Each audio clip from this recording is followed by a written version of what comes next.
Hello welcome to our YouTube channel Karo startup. ऐसे बहुत सारे लोग हैं जिनको अपना खुद का स्टार्टअप तो करना है, पर वो पूरी जिंदगी एक बड़े आइडिया के इंतजार में बैठे रहते हैं। पर ध्यान से देखो तो आपके आसपास ऐसी हजारों अपॉर्चुनिटीज है, ऐसे हजारों छोटे छोटे प्रॉब्लम्स है जिसको सॉल्व करके आप अपने स्टार्टअप को सक्सेसफुल बना सकते हो। सो मैं उज्जवल पटेल आज आपके लिए एक ऐसे इंसान की बायोग्राफी लेकर आया हूँ जिसने अपने स्टार्टअप का आइडिया अखबार में से ढूंढा। जी हाँ, आज मैं आपको गोदरेज कंपनी के फाउंडर आर्देशीर गोदरेज के बारे में बताने वाला हूँ। तो चलिए जानते हैं आर्देशीर गोदरेज की कहानी मेरी जुबानी। सो आगे बढ़ने से पहले हमारी चैनल को सब्सक्राइब कर देना और हमारी एप्लीकेशन लाइव हो चुकी है। सो वीडियो देखने के बाद सबसे पहले हमारी एप्लीकेशन को डाउनलोड कर देना। आर्देशीर गोदरेज का जन्म 1868 में मुंबई के एक पारसी परिवार में हुआ था। उनके पिताजी का रियल एस्टेट का बिजनेस भी था और उनके पास अच्छे पैसे भी थे। आर्देशीर ने स्कूल की पढ़ाई के बाद लॉ कॉलेज ज्वाइन कर लिया और लॉ की पढ़ाई खत्म करने के बाद उन्होंने वकीलात करना शुरू कर दिया। आर्देशीर वचन के पक्के और सच्चाई के साथ चलने वाले इंसान थे और अपनी सच बोलने की आदत की वजह से वो बहुत ही जल्द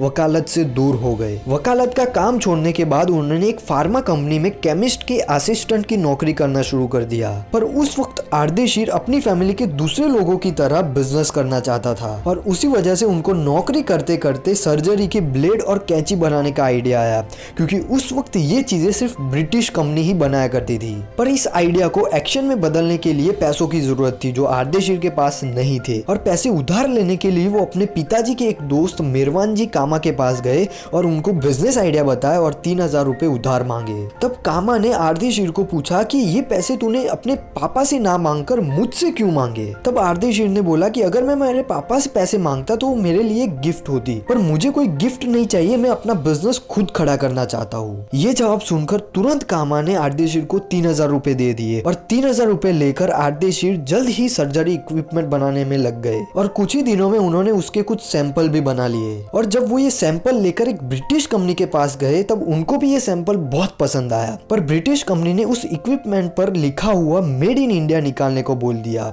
और आर्देशीर को ये जरा सा भी मंजूर नहीं था और उसी वजह से उनकी ये डील भी कैंसिल हो गई और उसके साथ साथ उनका स्टार्टअप भी बहुत जल्द फेल हो गया। उसके कुछ दिन बाद जब आर्देशीर न्यूज़पेपर पढ़ रहे थे तब उन्होंने उसमें एक खबर पढ़ी जिसमें बंबई में हो रही चोरी की घटनाओं के बारे में लिखा हुआ था और साथ में पुलिस कमिश्नर ने भी बोला हुआ था कि सभी लोग अपने घर और दफ्तर की सुरक्षा को और बेहतर बना दे। और आर्देशीर ने इस अपॉर्चुनिटी को तुरंत पहचान लिया और उनको ताले बनाने का एक आइडिया आया, पर इस आइडिया के लिए भी उनको पैसे चाहिए थे और उसके लिए वो फिर से मेरवान जी के पास गए जिनसे ऑलरेडी उन्होंने 3000 रुपए पहले लिए हुए थे। उनके पास जाकर आर्देशीर ने सबसे पहले पुराना कर्ज ना चुका पाने के लिए माफी मांगी और अपना नया बिजनेस आइडिया बहुत ही कॉन्फिडेंस के साथ बताया और थोड़े और पैसे उधार मांगे। मेरवान जी ने भी अखबार में बढ़ती चोरी के बारे में जो खबर आ रही थी वो पढ़ी हुई थी और उसी वजह से उनको भी ये आइडिया बहुत पसंद आया और वो फिर से आर्देशीर को पैसे देने के लिए तैयार हो गए। और पैसे देने के बाद मेरवान जी ने आर्देशीर से पूछा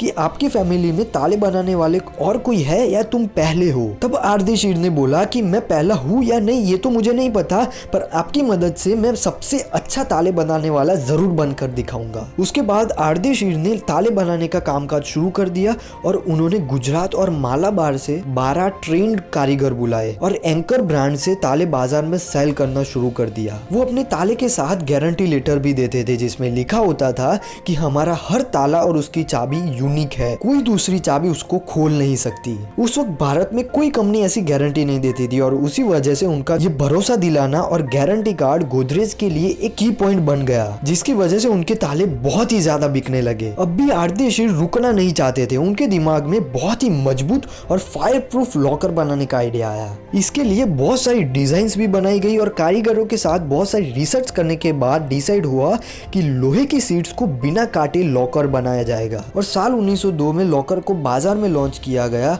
और बहुत ही जल्द गोदरेज का ये लॉकर लोगों के बीच बहुत फेमस हो गया और इसके साथ साथ उनकी ये प्रोडक्ट भी सक्सेस हो गई। आर्देशीर अब भी बहुत सारी प्रोडक्ट्स अपनी कंपनी में ऐड करना चाहते थे। उस वक्त साबुन में जानवरों की चर्बी का उपयोग होता था और भारत में बहुत सारे लोगों को ये जरा सा भी पसंद नहीं था और इसको भी आर्देशीर ने एक अपॉर्चुनिटी समझकर जानवरों की चर्बी के बिना साबुन बनाने का निर्णय लिया। बहुत रिसर्च के बाद तय किया गया कि साबुन में जानवरों की चर्बी की जगह वनस्पति तेल का भी यूज हो सकता है और गोदरेज ने 1918 में बिना जानवरों की चर्बी वाला साबुन लॉन्च किया और उसका नाम छावी रखा और उसके एक साल के बाद कंपनी ने गोदरेज नंबर 2 साबुन लॉन्च किया। किया। नंबर 2 इसलिए क्योंकि आर्द्रे शीर ये मानते थे कि नंबर 2 वाला साबुन सबको पसंद आ जाएगा, तो जब हम नंबर 1 वाला साबुन लॉन्च करेंगे वो लोगों को और ज्यादा पसंद आने लगेगा। और 1922 में गोदरेज नंबर 1 साबुन लॉन्च किया गया, जो आज भी बाजार में बहुत बिकता है। उसके बाद गोदरेज कंपनी का ग्रोथ बहुत अच्छा हो रहा था, पर 1936 में आर्द्रे शीर की डेथ हो गई। आर्द्रे शीर का अपना कोई बेटा नहीं था और उसी वजह से गोदरेज कंपनी का जिम्मा उनके भाई और उनके भाई के बेटों ने संभाल लिया। और उसके बाद गोदरेज ने सिंथॉल साबुन लॉन्च किया और 1958 में गोदरेज ने रेफ्रिजरेटर बनाना शुरू कर दिया। और उसके बाद 1974 में गोदरेज ने हेयर कलर बनाना शुरू कर दिया,